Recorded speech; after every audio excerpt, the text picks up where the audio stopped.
రేపటి పోలింగ్ కి సంబంధించి ఆంధ్రప్రదేశ్ ఓవరాల్ గా పొలిటికల్ అండ్ పోలింగ్ పిక్చర్ చూసాము. ఇక తెలంగాణ విషయానికి వస్తే తెలంగాణలో అసెంబ్లీ ఎన్నికలు పూర్తయ్యాయి. ప్రభుత్వం మారింది. ప్రస్తుతం కాంగ్రెస్ పార్టీ అధికారంలో ఉంది. రేవంత్ రెడ్డి ముఖ్యమంత్రిగా ఉన్నారు. చాలా ప్రతిష్టాత్మకంగా ఈ లోక్సభ ఎన్నికలను తీసుకున్నారు. అలాగే బీజేపీ కూడా నువ్వా నేనా అన్నట్టు ఇటు మోదీ, అమిత్ షా అనేక మంది కేంద్ర మంత్రులు వచ్చి ఇక్కడ ప్రచారం చేశారు. కాంగ్రెస్ మీద అలాగే బీఆర్ఎస్ మీద విమర్శలు చేశారు. ఇక బీఆర్ఎస్ మొన్నటి వరకు ప్రభుత్వంలో ఉంది. ఇప్పుడు అనేక మంది నాయకులు బీఆర్ఎస్ నుంచి అటు కాంగ్రెస్లోకి బీజేపీలోకి వలస వెళ్లిపోయిన పరిస్థితి. కేసీఆర్ తిరిగి మళ్ళీ ప్రజల్లోకి వచ్చారు. ఎందుకు బీఆర్ఎస్ని లోక్సభ ఎన్నికల్లో గెలిపించాలి అని చెప్పి అప్పీల్ చేశారు. మరి రేపటి పోలింగ్ డే నాడు ఇది త్రిముఖ పోరుగా జరగబోతోందా, లేకపోతే రెండు జాతీయ పార్టీల మధ్య బీజేపీ వర్సెస్ కాంగ్రెస్ పోరుగా మారబోతోందా అనేది రేపు సాయంత్రానికి ఓటర్లు డిసైడ్ చేసేస్తారు. ఒకసారి ఓవరాల్గా నియోజకవర్గాలకు సంబంధించి పార్లమెంటులు ఏవే పార్లమెంట్లు ఉన్నాయి, అందులో ఏంటి అనేది చూద్దాము. అందులో అసెంబ్లీ సెగ్మెంట్స్ ఎంతమంది ఓటర్లు పార్టిసిపేట్ చేస్తున్నారు అనేది. ముందుగా హైదరాబాదు తర్వాత అంటే రాజధాని తర్వాత చాలా ముఖ్యమైన నగరం వరంగల్ పార్లమెంట్ చూసుకుంటే వరంగల్ పార్లమెంట్ నియోజకవర్గానికి సంబంధించి ఆ పరిధిలోకి వరంగల్ తూర్పు, వరంగల్ పశ్చిమ, స్టేషన్ ఘన్పూర్, పాలకుర్తి, పరకాల, హనుమకొండ, భూపాలపల్లి ఈ 7 వస్తాయి. మొత్తం 16.66 లక్షల మంది ఓటర్లు ఉంటే 2019లో గడిచిన అంతకుముందు ఎన్నికల్లో 63.69% మాత్రమే అక్కడ పోలింగ్ నమోదైంది. అలాగే అదే జిల్లాలోకి వచ్చే మరొక parliament segment Mahabubabad assembly segment చూసుకుంటే కనుక మహబూబాబాద్లో డోర్నకల్, మహబూబాబాద్, నర్సంపేట, ములుగు, పినపాక, ఎల్లందు, భద్రాచలం ఈ 7 అసెంబ్లీ నియోజకవర్గాలు అందులో కవర్ అవుతుంటే 15 లక్షలకు పైగా ఓటర్లు ఉన్నారు.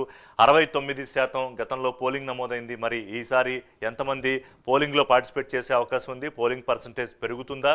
ఇక్కడ ఓవరాల్గా పొలిటికల్ పిక్చర్ ఎలా ఉంది? మొన్న ఎన్నికల తర్వాత ప్రస్తుతం కాంగ్రెస్ ప్రభుత్వం ఉన్న పరిస్థితుల్లో ఈ ఎన్నికలు ఎట్లా జరగబోతున్నాయి ఏంటి అనే పూర్తి రిపోర్ట్ను మా ప్రతినిధి తిరుపతి లైవ్లో మనకి ప్రజెంట్ చేస్తారు. Tirupati, over to you.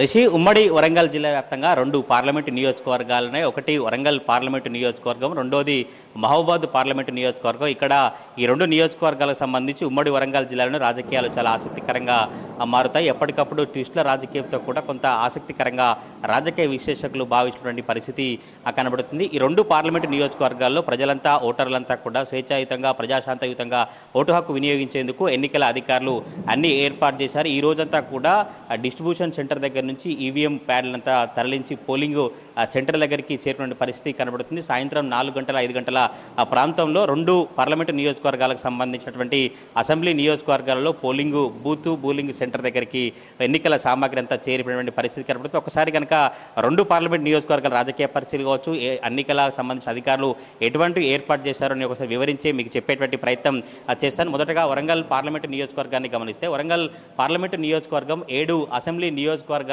కలయికతో వరంగల్ పార్లమెంటు నియోజకవర్గం ఉంటుంది. భూపాలపల్లి అసెంబ్లీ నియోజకవర్గం, పరకాల, వరంగల్ పశ్చిమ, వరంగల్ తూర్పు, స్టేషన్ ఘన్పూర్, పాలకుర్తి, పరకాల ఈ 7 అసెంబ్లీ నియోజకవర్గాలతో వరంగల్ పార్లమెంటు నియోజకవర్గం ఉంటుంది. ఈ 7 అసెంబ్లీ నియోజకవర్గాలలో కాంగ్రెస్ పార్టీ ఎమ్మెల్యేలే ప్రాతినిధ్యం వహిస్తున్నారు. కనుక కాంగ్రెస్ పార్టీ ఎమ్మెల్యేలు కొంత కాంగ్రెస్ పార్టీ గెలుపు కోసం చాలా తీవ్రంగా ప్రయత్నం చేశారు. మొదటగా కాంగ్రెస్ పార్టీ అభ్యర్థిగా వేరే ఆశావాహులు కావచ్చు, గతంలో పోటీ చేసిన వారందరూ ఇక్కడి నుంచి ఆశించారు. కానీ అనూహ్యంగా ఎవరు ఊహించని విధంగా ఎమ్మెల్యే కడియం శ్రీహరి కూతురు కడియం కావ్యని ఇక్కడి నుంచి కాంగ్రెస్ పార్టీ అభ్యర్థిగా ఐఐసిసి అధిష్టానం ప్రకటించింది. అప్పటి నుంచి కూడా కాంగ్రెస్ పార్టీ ఎమ్మెల్యేలు రాష్ట్ర నాయకత్వంతో చాలా ప్రతిష్టగా తీసుకొని బీఆర్ఎస్ సిట్టింగ్ సీట్ను కాంగ్రెస్ కైవసం చేసేందుకు చాలా రకాల సభలు కావచ్చు, రేవంత్ రెడ్డి చాలా ప్రతిష్టంగా తీసుకొని 2 భారీ బహిరంగ సభలు నిర్వహించారు. ఒకటి మడికొండ దగ్గర బహిరంగ సభ నిర్వహించారు. తర్వాత రేగొండ మండల కేంద్రంలో పరకాల, భూపాలపల్లి నియోజకవర్గాలకు సంబంధించినటువంటి మీటింగ్ను ఏర్పాటు చేశారు. ఆ తర్వాత వరంగల్ పశ్చిమ, వరంగల్ తూర్పులో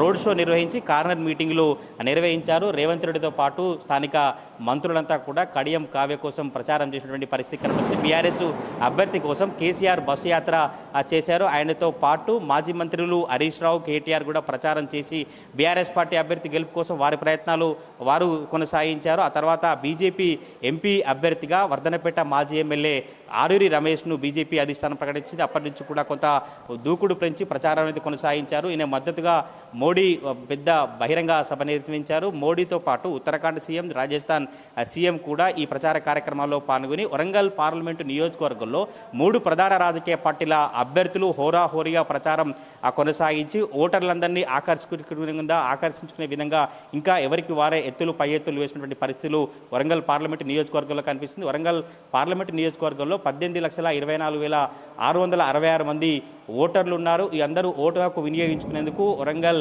పార్లమెంటు రిటర్నింగ్ ఆఫీసర్ ఎన్నికల అధికారి కూడా అన్ని ఏర్పాట్లు పూర్తి చేసి పోలింగ్ కేంద్రాల దగ్గర ఎటువంటి ఇబ్బందులు తలెత్తకుండా ఇటు పోలీసు సిబ్బంది కావచ్చు, ఎన్నికల సిబ్బంది కూడా ఈ టెంట్ కావచ్చు, వాటరు అన్ని ఏర్పాటు చేసి ప్రతి ఒక్కరు కూడా ఓటు హక్కును వినియోగించుకోవచ్చు. ఓటర్ ఐడి కార్డే కాకుండా గవర్నమెంట్ సంబంధించినటువంటి 12 రకాల ఏ ఓటర్ ఐడి కార్డు గవర్నమెంట్ గుర్తింపున్న కార్డు కనుక తీసుకొస్తే ఓటు హక్కును వినియోగించుకోవచ్చు. తప్పకుండా పోలింగ్ కేంద్రం దగ్గర సీసీ కెమెరా కావచ్చు, వెబ్ కాస్టింగ్, ఎంపీఓలు, ఏవోలు, ఏపీఓలు వీళ్ళంతా కూడా ఎన్నికలు సజావుగా కొనసాగించేందుకు అధికారులు అన్ని ఏర్పాట్లు పూర్తి చేసినటువంటి పరిస్థితి కనబడుతుంది. 247 సమస్యాత్మక పోలింగ్ కేంద్రాలుగా గుర్తించారు. 1900 పోలింగ్ కేంద్రాలు మొత్తం వరంగల్ పార్లమెంటు పరిధిలో ఉన్నాయి. వరంగల్ పార్లమెంటు నియోజకవర్గ పరిధిలో 9,518 మంది సిబ్బంది ఎన్నికల విధులు నిర్వహించబోతున్నారు. ఇందులో ఈ పార్లమెంట్ నియోజకవర్గం గమనిస్తే 6 నియోజకవర్గాల్లో ఉదయం 7 గంటల నుంచి సాయంత్రం 6 గంటల వరకు పోలింగ్ ప్రక్రియ కొనసాగుతుంది. కేవలం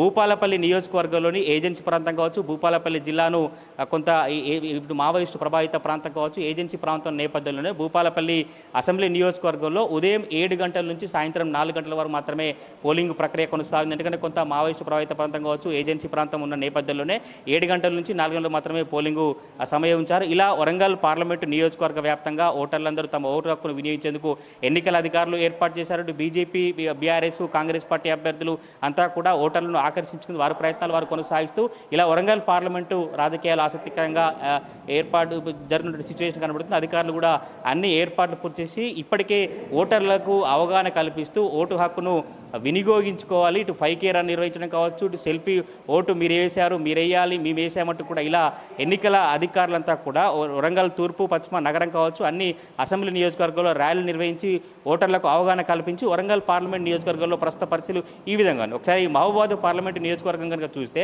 మహబూబాద్ పార్లమెంటు నియోజకవర్గం కూడా సిట్టింగ్ సీటు బీఆర్ఎస్ ఉంది. సిట్టింగ్ సీటు బీఆర్ఎస్ను ఓడించి బీజేపీ, కాంగ్రెస్ కైవసం చేసేందుకు ఎవరికి వారే విశ్వ ప్రయత్నాలు కొనసాగించినటువంటి పరిస్థితి కనబడుతుంది. బీఆర్ఎస్ నుంచి సిట్టింగ్ ఎంపీ మాలోతు కవిత పోటీ చేస్తున్నారు. కాంగ్రెస్ నుంచి మాజీ కేంద్ర మంత్రి బలరాం నాయక్, బీజేపీ నుంచి ఎంపీ సీతారాం నాయక్ ముగ్గురు అభ్యర్థులు పోటీ చేస్తూ ఎవరికి వారే హోరాహోరీగా ప్రచారం కొనసాగించారు. మహబూబాద్ నియోజకవర్గం కూడా 7 అసెంబ్లీ నియోజకవర్గాలతో కూడి ఉంటుంది. నర్సంపేట, ములుగు, ఇల్లంద, భద్రాచలం, పినపాక ఇలా 7 అసెంబ్లీ నియోజకవర్గాలతో మహబూబాద్ నియోజకవర్గం ఉంటుంది. ఈ మహబూబాద్ పార్లమెంట్ నియోజకవర్గంలో మొదటి నుంచి కూడా ప్రజలు బయ్యారం ఉక్కు ఫ్యాక్టరీ కావచ్చు, ములుగు గిరిజన యూనివర్సిటీ కావచ్చు, మేడారం మహాజాతర సంబంధించినటువంటి జాతీయ హోదా అంశాలు కూడా ప్రతి పార్లమెంటులో ఎవరైతే మాట్లాడతారు, పార్లమెంటు ఎంపీగా ఎవరిని గెలిపిస్తే ఇటు మేడారం జాతీయ హోదా కావచ్చు, ఇటు ములుగు సంబంధించినటువంటి గిరిజన ట్రైబల్ యూనివర్సిటీ కావచ్చు, ఇటు బయ్యారం ఉక్కు పరిశ్రమ ఈ అంశాలన్నీ కూడా ఈ మహబూబాద్ నియోజకవర్గ పార్లమెంటు పరిధిలో మొత్తం చర్చనీయాంశంగా మారింది. మహబూబాద్ పార్లమెంట్ నియోజకవర్గంలో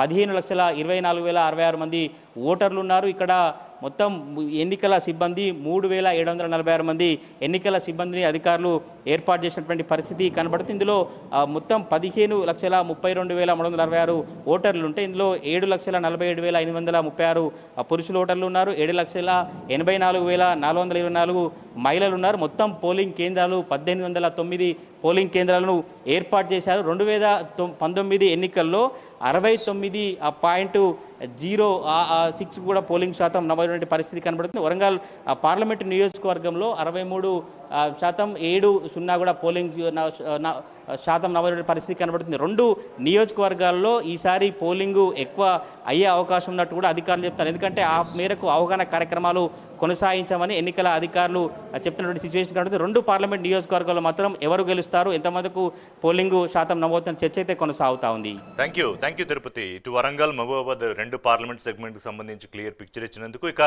తెలంగాణకు సంబంధించి మిగతా పార్లమెంటు నియోజకవర్గాల పరిస్థితి ఎట్లా ఉంది, ఏ అసెంబ్లీ నియోజకవర్గాలు ఉన్నాయి, పోలింగ్ గతంలో ఎంత జరిగింది, ఇప్పుడు పరిస్థితులు ఏంటో ఒకసారి చూద్దాము. ఆదిలాబాద్ వెళదాం. ఆదిలాబాద్